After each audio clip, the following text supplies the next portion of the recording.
Happy Monday, guys. What's up? How are you? Welcome into another episode of the Daily Juice Podcast with me, Matt Perrault, at Sports Talk Matt, to follow me across all socials. This podcast is being brought to you by omahasteaks.com. At checkout, Juice, that promo code will save you $30 off. Plus, they've got a 50% off site-wide saving going on right now for the holidays. Great to send to your loved ones. It's a great gift idea to yourself. Gift to yourself here this holiday season with omahasteaks.com. Promo code JUICE. Okay, so I have royally messed this up. I'm not going to sit here and tell you I have not. The future on Florida State was a disaster. The future on Oregon was a disaster. There's no other way around that. Disaster. Down 1 unit with Oregon. Down 1 unit with Florida State. Down 2 more units with a hedge. So we're starting this off down 4 units already. This is hard because I've got the 10-1 on Michigan, and I can't really do a lot with it. What I can do is try to get out of the Michigan future and not lose it. Okay? I think Alabama's going to beat Michigan. Now, I thought that Louisville was going to beat Florida State, so I could be wrong here on this. That's why I'm only going to jump into, I said it on the Discord channel for 2 units, but I'm going to tell you that's what I bet, okay? I'm going to tell you guys officially to bet this as 1 unit. Just to win 1 unit. Alabama, money line. Now, I got plus 1.5. Shop around, see what you can get for Alabama against Michigan, okay?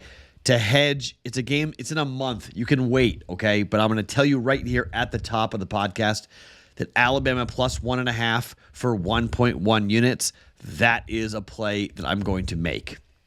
That's in order to essentially protect ourselves from losing any money on the 1 unit bet we have on Michigan, 10-1, to win the national championship. I think the winner of Alabama-Michigan wins it all, but I haven't done a good job here. I've put myself into a bad spot. Florida State really messed things up big time. Oregon losing messed things up big time. I had it projected right. I got cute. I got involved too heavy, and I paid the price. Okay, my bankroll's taken a smacking because of it. All right, so this is more of like a protection bet here on this. We still have the 10-1. You can bet Bama to win it all if you want. Bama exactas, Alabama over Texas and Alabama over Washington is 4-1 and 6-1. I don't mind. I'll have personal bets on both those. Okay, I'm jumping in on both, trying to win back some of the money that I blew here on the other side. But I'm not going to make those official because they're not available everywhere. And frankly, I've led you guys down a path that's not really all that great. So trying to just break even on this. Now, luckily, we've had a hell of a college football season, okay? We're up well over 16 units in college football.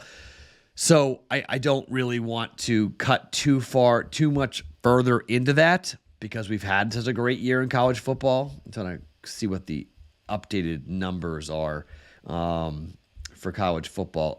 Let's see. Updated 15.25 units, okay? 55 and 35, up 15.25 units, okay? We've had a really good college football season. I don't want to cut too far into that there. So up, 61%, getting that right.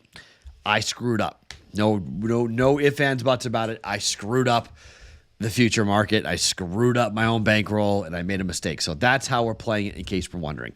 The other point is, why didn't Florida State get in? It's a great question, okay? It really is. All I'm going to say is this.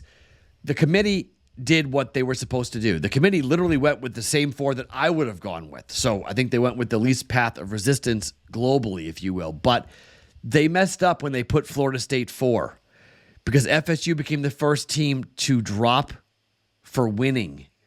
They thought Louisville was going to beat them. They thought Louisville was going to get them off. And then just like betting, right? When you think, just like what I've done with Oregon and everything else, you think you got the right side, and then the gambling gods get you. And you're stuck until you have to drop Florida State out of the top 4. If they were going to be in the top 4 a week ago, they won. They're still in the top 4 then. You dropping them, I don't care. You knew that the quarterback, Jordan Travis, was hurt. He played a game. You knew. You had him at 4 without Jordan Travis. That's the problem. That's the mess up. That's what's going to sting the committee, and that's why you're going to see a lot of people be really angry, and they don't really have a good answer. No answer they give. If they left them at 5 and dealt with the controversy by simply saying a quarterback got hurt, that's why they're 5. If others win, maybe they play their way in, but right now they are out because their quarterback got hurt. They chickened out. And they hoped that Louisville would take the trash out for them, and they did not get it done. That's why there's anger. I bet it. I had Florida State. Bad break, but I compounded the error. I made it even worse. We're down another unit there. So down 1 unit with Florida State not making it, down a unit for Oregon not making it, down 2 units for Louisville not winning the ACC championship. Not good. So let's see how we can make that back here during the bowl season and make up for my mistakes and make up for my poor play. But Michigan is still live. First bet of the day is Alabama plus 1.5 for 1 unit to win the national semifinal or to cover the national semifinal between Alabama and Michigan. You may get 2s. There's 2s running around. I took 1.5, so we'll take 1.5 officially there on that. Okay. Flat day yesterday, 2-2. Wong teaser hit. Other teaser did not because of the Steelers 2-2 on player props, down very little there, pretty much flat. So I think I was down 0.3. So overall, losing week last week, not good. We could have had a winning week. I backed us into a corner with Saturday and the 2-unit loss on Louisville. That caused us to be down nearly 2 units for the week. So snap the winning streak. Can still have a winning month here. Obviously, December just starting, so plenty of time to make it up. But we start the first week of December down in the red here. Let's try to make it back. Okay, I'm not gonna have a heavy card. I'm gonna make everything I'm betting today official. I've decided just to make it all. Rather not give you personal plays and official plays. They're all gonna be official. Okay? Here's what I have bet so far for today. The Jaguars are playing as 9.5-point favorites at home against the Bengals. I'm not laying 9 points. However, the Boston Celtics are playing on the road at the Indiana Pacers in the the quarterfinal of the NBA play-in tournament. They win, they get in. I think Boston wants to win this, okay? Boston is better than Indiana. Boston won by more than 23 points to get into this bracket, to get into the tournament. I don't think they would have done that if they didn't really seriously want to go win the thing. If there wasn't something in that locker room that said, you know what, guys, let's go win this whole thing. Got to come to Vegas to win it. You got to win this game tonight to get there. Jaguars, money line. Celtics, money line. Minus 125. 2-leg money line parlay. 1.25 units. Celtics, Jaguars. Football, basketball, parlay. Celtics win against the Pacers on the road. Jaguars win at home up against the Bengals. First bet. Second bet, over 240.5. Pacers and the Celtics. You think I'm betting under? What are you, nuts?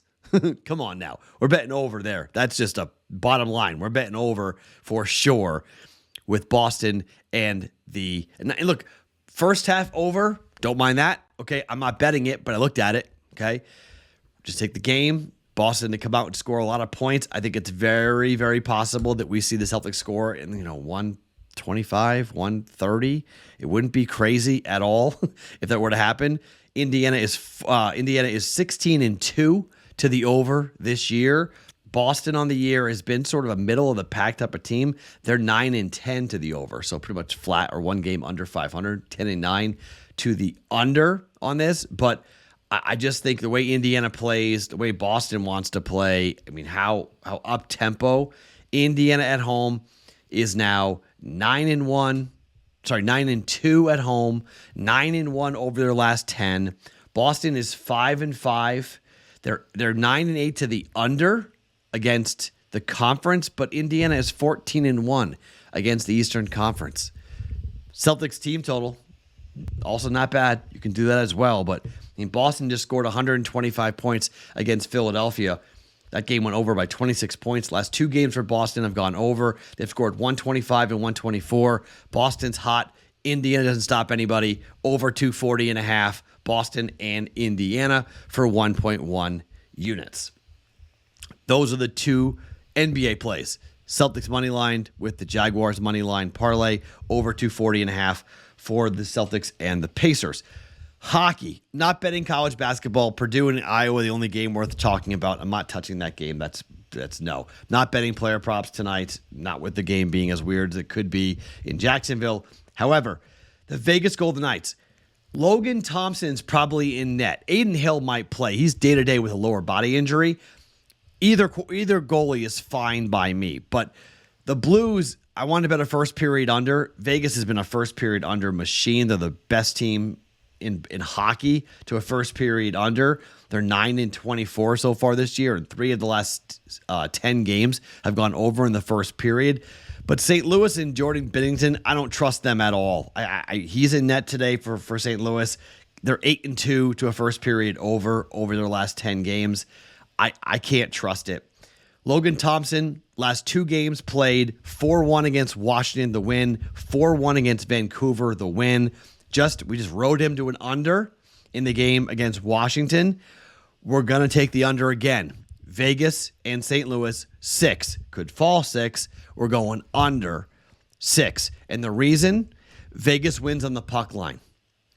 Vegas on the puck line at plus 120. Why? I don't trust Jordan Binnington at all. I think Vegas at home, good opportunity here. Take advantage of a St. Louis Blues team that really is not great on the road at all. St. Louis this year, so far on the season on the road, they're 12-10-1 overall. On the road, St. Louis is 5-7-1. Vegas is 9-2-1 at home. Vegas at home, puck line against Washington. They lost to the Arizona Coyotes in their last home game before that, but home games before that for Vegas, they won it 3-2 over Philadelphia. They won it 4-3, or they lost 4-3 against Chicago, 3-2 over Montreal, 5-2 over Winnipeg. These games tend to go under here for Vegas at home, under 6, but also Vegas on the puck line. Vegas now has won, they've won 2 straight games on the puck line, 4-1, 4-1. Let's go with another 4-1 final type of game, 3-1 type of final here for this one. Under 6, Vegas on the puck line at plus 120. Okay? 4 bets here on a Monday. C's and Jags, moneyline parlay, minus 125. Over 240.5. Pacers, Celtics. Vegas, under 6, up against the St. Louis Blues. Vegas on the puck line at plus 120 against the St. Louis Blues. Okay? 4 bets, little over 4 units or so in play for us here on a Monday. Let's have a big week here, okay? Let's bounce back after that losing week. Let's have a big week here coming up for a Monday. My name is Matt Perrault. Follow me across all socials at Sports Talk Matt every morning. The Daily Juice Podcast being brought to you by OmahaSteaks.com.